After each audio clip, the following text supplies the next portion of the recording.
Rax. Today is Tuesday, April 21st, which makes today National Surprise Drug Test Day.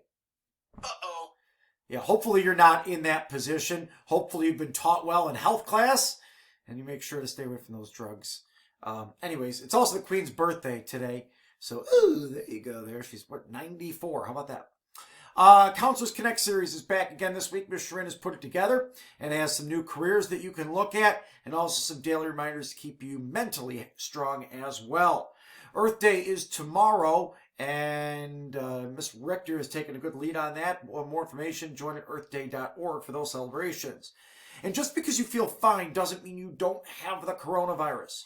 If you're asymptomatic, like many people around the world are, you won't know that you have the symptoms or the virus that can be passed on to somebody that would be in very grave danger of catching it. Stay home, do your part, we'll move on with our life shortly. Birthday at Rax today. Happy birthday goes out to Aviana Gilly, aka Best Friend. All right, Best Friend. And that's all I've got for today. We kept it short, snappy, and sweet. Have a great day, Rax.